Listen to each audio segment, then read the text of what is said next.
Good morning, everyone. Welcome to all of you on this beautiful, beautiful morning. Notice that the leaves are starting to come out again, and there's some beautiful yellow or white blossoms on some of the trees. It's a very exciting time. New life, new birth. Welcome to all of you at home that have chosen to invite us into your homes this morning through the technology of live streaming. I'm very grateful to you and very glad that you've allowed us to join you for your morning. Is there anyone that's here for the very first time visitors? Yes, and we did have a chance to meet. Welcome. Welcome. So for those of you who do not know me, my name is Reverend Dusty Ripplemeyer. I am the spiritual director of this amazing community. We are a Science of Mind community, which means that we teach and practice the teachings of Ernest Holmes from his textbook, The Science of Mind. We believe that there is one God and that God is within us and surrounding us, that it is a benevolent God, a God on some far-off cloud outside of ourselves with a long beard doling out punishments and favors at whim, but really a benevolent God that is always for us, that is always giving to us.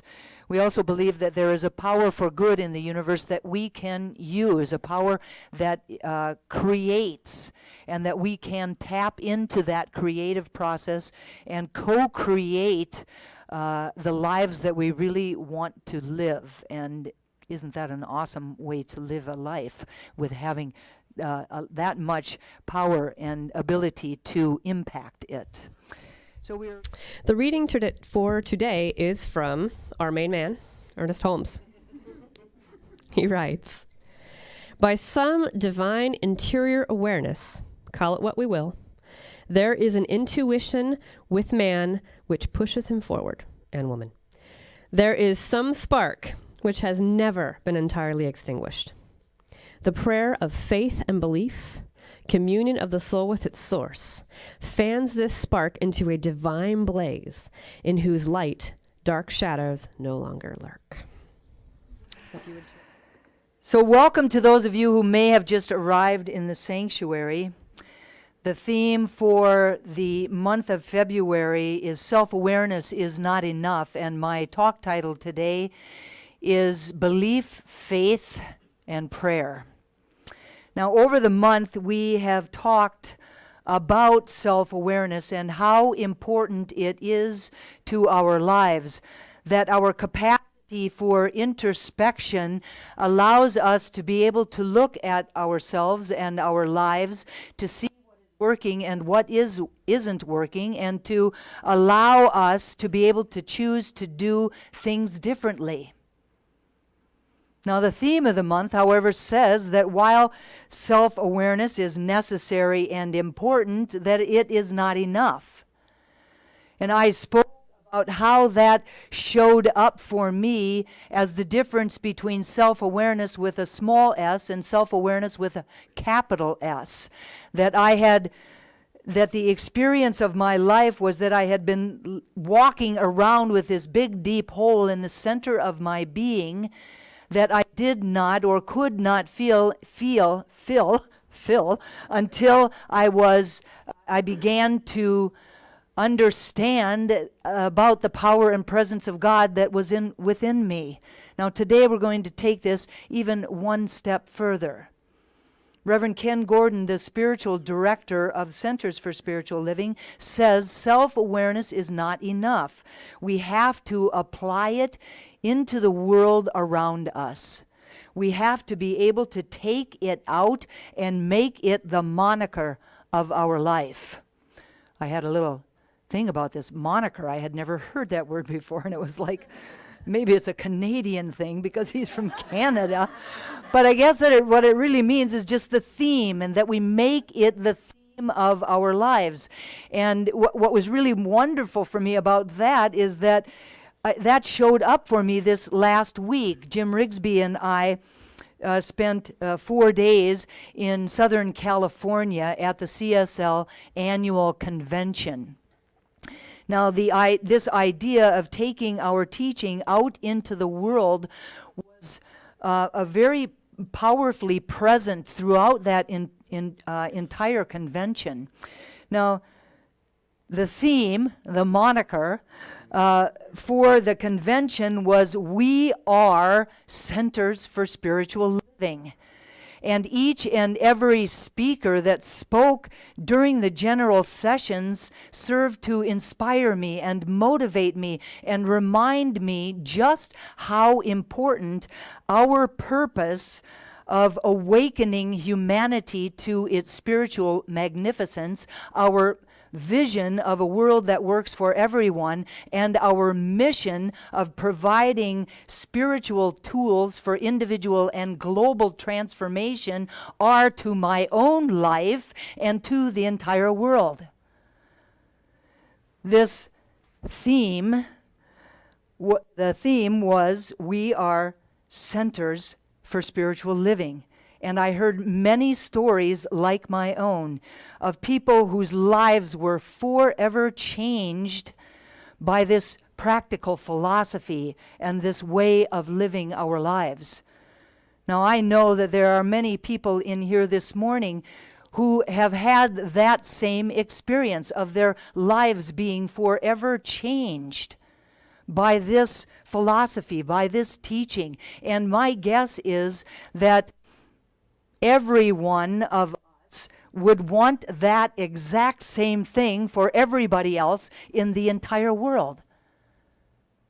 Taking it out into the world. The theme was, "We are centers for spiritual living," and I was reminded that each of us, individually and collectively, are the space and place this divine idea of centers for spiritual living, and it is our charge, our responsibility to be ambassadors of this divine idea on the planet at this time. That our thoughts and our beliefs, which are well within our control, are important to our ability to take this out powerfully into the world. We need to ensure that our thoughts and our beliefs are in service to the vision that we have for our own life and the vision that we have for a world that works for everyone. In general, in order to be able to apply this teaching out into the world, we are encouraged to understand the spiritual truth that it is done unto us as we believe. That there is a power for good in the universe, a power that is greater than we are, which awaits for the impress of our thoughts and beliefs to create the experiences of our lives. We are encouraged to train our minds to look at our beliefs and to keep those that are serving us and to let go of the ones that are not. Now, in general, we are encouraged to commune with this indwelling spirit that is within us, that we know to be the absolute truth, with this universal intelligence that surrounds us. We are encouraged to have faith in a universe that is always for us and never against us, no matter what our human perceptions might be telling us.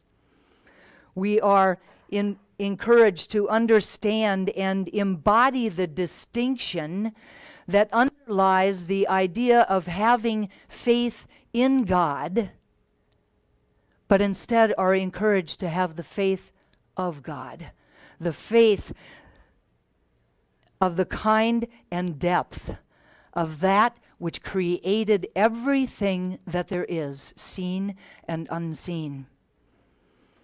We are encouraged to have the faith in our connection with God, in our connection with the divine, knowing that it is its good pleasure to give us the kingdom of heaven on earth.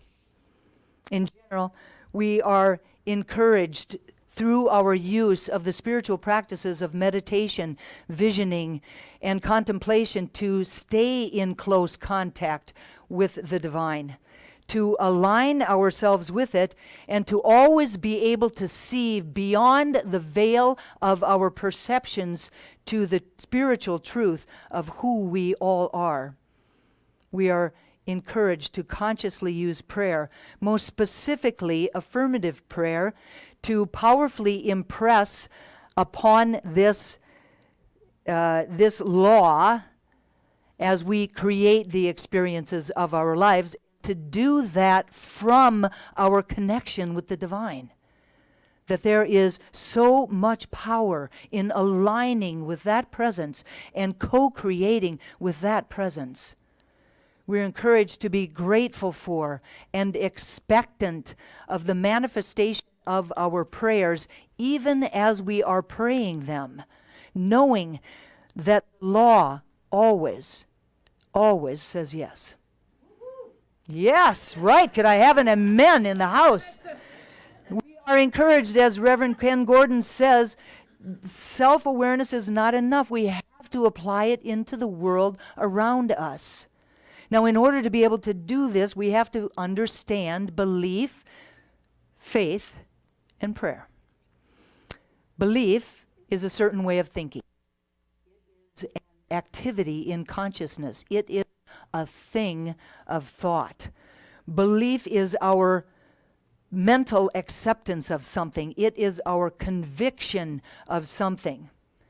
Now, the universal law of belief states that we do not believe what we see, but rather we see what we have already decided to believe.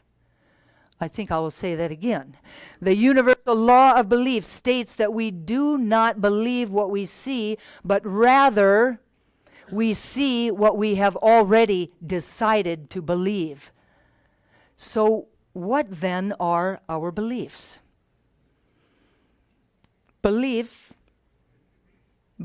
are assumptions. They're assumptions that we have about ourselves, assumptions that we have about others, and assumptions that we have about how we expect things to be in our world. We have all these theories and ideas and preferences and explanations and conclusions about the way that things are and the way that we think that they should be. Throughout our lives, we've collected facts, we've collected evidence, we've collected references that assist us to form our idea of reality. We use a combination of knowledge that we acquire through personal experience, through the influence of families, our friends, our classmates, and also through the power of our own imagination to draw upon.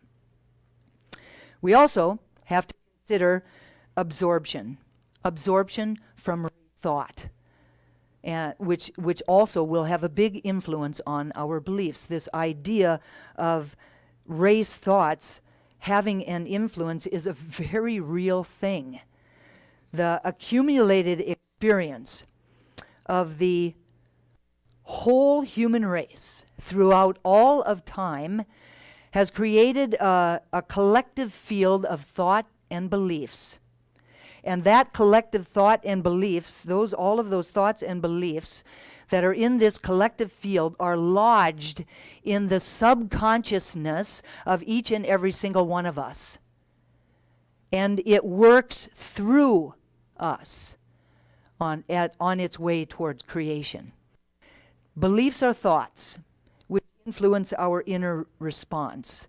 I always think about this, like, say you're in a situation and you have a response to something that's going on, and you immediately think that that thing going on caused that response. But if you could, you would notice that there is a thought that happens just infinitesimally before that feeling that you feel, that initial response that you have in your body. So the truth is that beliefs are the core mental causes of our feelings and our emotions. Behind every emotion, which is the outward expression of those inner responses, there is a feeling. And behind every feeling, there is a belief that is rooted in our subconsciousness. We're not able to separate them enough to be able to know that, but the belief is that there's the emotion, and behind that is a feeling, and behind that feeling is a belief. Beliefs are not facts. In fact, they're not necessarily even the truth at all. They are really nothing more than conclusions. Conclusions that we have drawn based on our childhood experiences, based on the things that we were told by the people that were around us as we were growing up, or based on one or more of the many race consciousness ideas that we have bought into. We have so many beliefs, and we have so many beliefs about everything, and some of them serve us and some of them do not serve us. Some of those could look like the beliefs that we have about our perceived defects or our perceived weaknesses, and those beliefs sound like, I am not enough. I cannot do this. I am not worthy. Or we could have some beliefs about our survival, and they could sound like, life is short, so I have to get everything that I can get by any means possible. Or we might have some beliefs that actually create blocks in our lives, such as those that label ourselves or they label other people, and that might sound like, oh, my boss is so demanding and so incredibly unfair. Now, these kinds of beliefs block the flow of positive energy within us, within our lives, and they also can interfere with our connection with other people. One of the most important things that we do is our connection with other people. Now, at some point in time, these kinds of beliefs might have served us, which is why we bought into them, or why we adopted them, or why we continue to hold on to them in the first place. But at some point in time, like maybe today, they are no longer serving us, and in fact, they could become a hindrance because they are no longer compatible with who we are or who we are becoming or with the life that we want to live. Now, this idea is what it really means when you say, I feel stuck. I feel stuck. Your life is changing. You are changing, but your beliefs are remaining constant. I feel stuck. Now, the bad news is that some of these beliefs are hidden beliefs, hidden in our subconsciousness. Now, the good news is that these limiting beliefs can be revealed. They can be uncovered. They can be discovered. They can be let go of, and they can be replaced with positive beliefs that illuminate the truth of who we all are. Since a belief is an activity in our mind, then we can change our beliefs simply by changing our minds about ourselves, changing our minds about our lives, changing our minds about each other individually and collectively. We can choose to let go of those beliefs that no longer serve us. We can choose to adopt new beliefs, to adopt beliefs that actually strengthen our sense of self, beliefs that could sound like, I am capable, I can do anything I want to do. We can have beliefs that are the spiritual truth about ourselves and others. And that might sound like, I am a spiritual being. We are all spiritual beings. I am the presence of love itself. We are all the presence of love itself It is God's nature to give. We live in an abundant universe. These speak to the spiritual truth and are always true for everybody all of the time. Now, the funny thing about this universal law of belief is that we have to believe it wholly. We have to know beyond a shadow of a doubt that it is done unto us as we believe. Without wholeheartedly believing that something can become a part of our reality, it will always remain out of our reach no matter how desperately we want it to happen. It's only to the extent that we can wholeheartedly believe that we can manifest the life that we wish to live. And that just naturally brings us to faith. Ernest Holmes says, faith has been recognized as a power throughout the ages, whether it be faith in God, faith in one's fellow man, in oneself, or in what one is doing. Those who have great faith have great power. Now, in the general sense of the word, to have faith is to believe in something or in someone, to fully trust, to be so confident that we base all of our actions on what we believe. Whatever we can have faith in, we can experience in form through the law of cause and effect. The law of cause and effect is immutable, invariable, unaccessible, and absolute. It works the same way for everyone, all of the time, with absolutely no exceptions. Faith supports all of our beliefs. The positive ones, the not so positive ones. Faith supports that.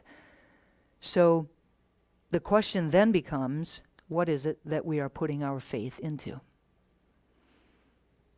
Are we putting our faith in fear and doubt and worry, or are we putting our faith in a universe that is always for us and never against us, or are we putting our faith in an indwelling spirit that is always giving to us?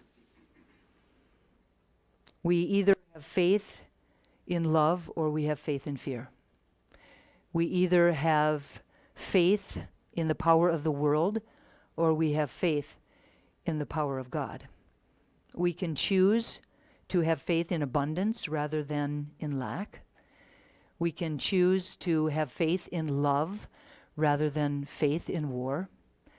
We can choose to have faith in our wholeness rather than to have faith in some particular diagnosis that we've been given. We have a choice in the matter. For me, faith is always a spiritual conversation. Faith is spiritual substance.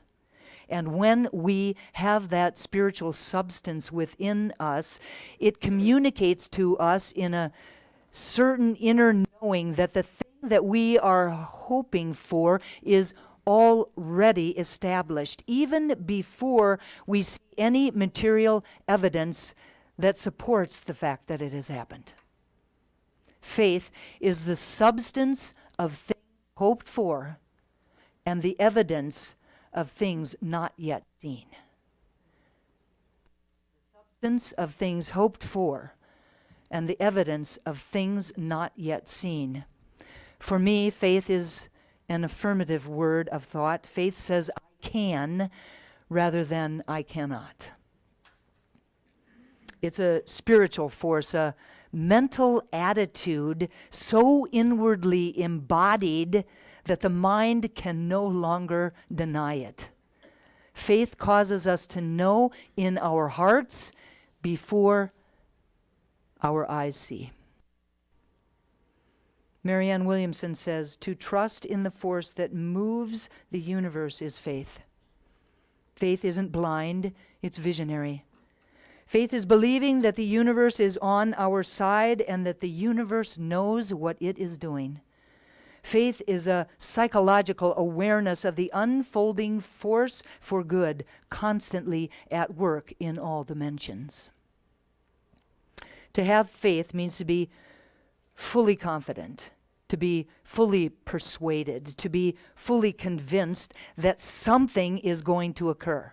And not only is something going to occur, but that whatever it occurs, we are absolutely going to love it. This is faith. Fear, on the other hand, is just as fully confident, just as fully persuaded, and just as fully convinced that something is going to happen. The only thing is that something, in all probability, we are not going to like. If we really think about it, just really think about it, we're actually making it all up anyway. So if you're going to be making it up anyway, why don't we make up something that we're going to like? And then not only just make it up, but make it up and then get behind it and then turn our attention solely to it and then watch as it simply just happens in form. Faith is the ultimate source of power to affect the creation of the experiences of our lives, but it is completely powerless without our own divine choice to spark it into movement. For me, that choice is powerfully stepped into through prayer, and most specifically, affirmative prayer. Ernest Holmes says, prayer in its truest sense is not a petition, not a supplication, not a wail of despair. It is rather an alignment, a unifying process which takes place in the mind as it reaches to its divine self and to that power which is greater than human understanding.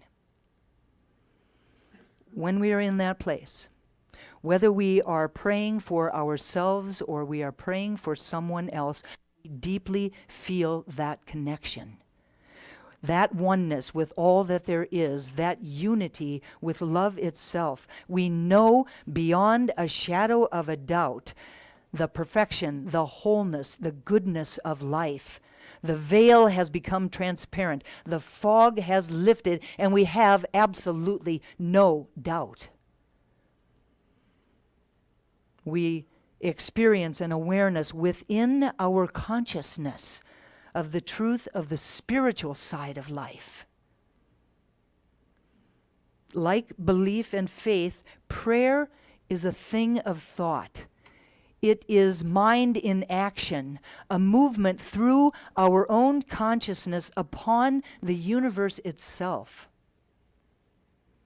Within our consciousness, we co-create with the divine. And for this to truly be able to work, our prayer must be an experience arising out of our conviction that God is all that there is, and that God is always ready, willing, and able to create that which we believe.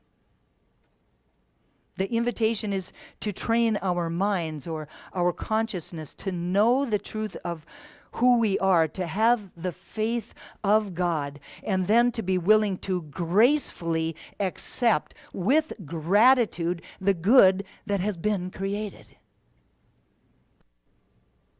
This is the secret power of prayer, the ability to retrain our minds.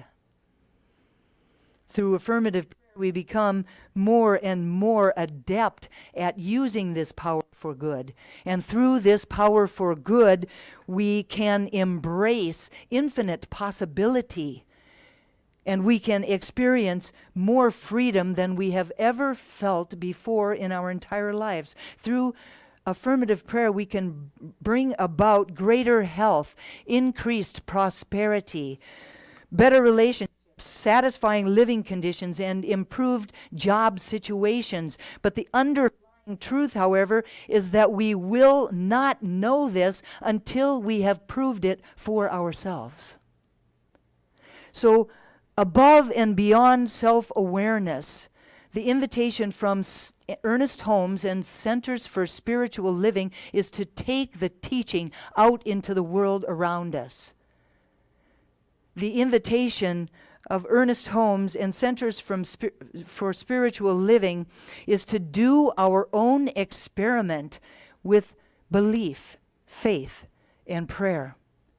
The invitation from Ernest Holmes and Centers for Spiritual Living is to prove it for ourselves. And once we have done so, we will really discover what we are truly capable of, both individually and collectively, as we powerfully move through this thing called life. And so it is.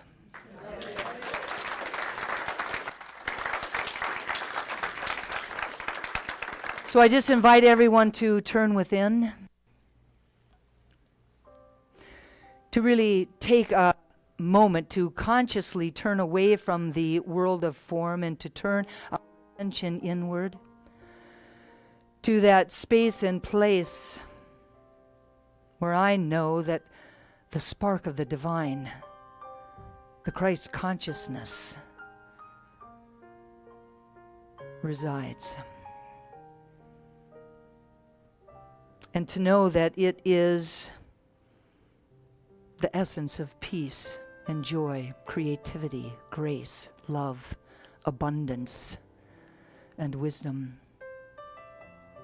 I know that I am one with this, that it is that which created me, that right where I am, God is in its fullness, in its fullness. And just as I know that this is my truth, I know that it is the truth of each and every person here today. Each of us is a unique and divine expression of the divine, and ambassador of its presence on the planet at this time. And it is from this place of unity that I speak these words about and for each of us this morning, truly knowing that we are spiritual beings. That there is a way of living our lives from this deep and abiding connection. That we can allow that connection to inform us. That we can co-create through that deep and abiding connection. I claim for each of us that there is ease and grace around doing the inner work, to find out what it is we truly believe and to let go of any beliefs that no longer serve us, any beliefs that are keeping us stuck, any beliefs that are not allowing us to powerfully create the life that we want to live, to become all that we were created to be. I know that this idea of faith fuels our beliefs and our creativity. And I claim for each of us that we also do the inner work around that. What are we putting our faith in? Reminding each of us that to have the faith of God, the faith of that which created everything that there is, seen and unseen. Can you believe what one could do with a faith like that? I claim and know for us this power of prayer, whether we are praying for ourselves or getting prayer from someone else, that it powerfully brings forward our beliefs into existence. That we can learn to do this kind of affirmative prayer and to do it powerfully for ourselves or for another as we take this teaching out into the streets, out into the world around us, awakening humanity to the awareness of their spiritual magnificence and creating a world that works for everyone. And I'm so grateful to know this truth and to speak these words So grateful for the power of prayer, knowing that these words are loosed into a law that only ever says yes, that they are clothed in form even as they are spoken, and so I speak them and I release them with love and gratitude and confident expectation of their manifestation, letting go and letting God be God. And I invite each of us to anchor this prayer for ourselves and for each other and for the world, simply by saying, and so it is, and so it is. Amen. Thank you.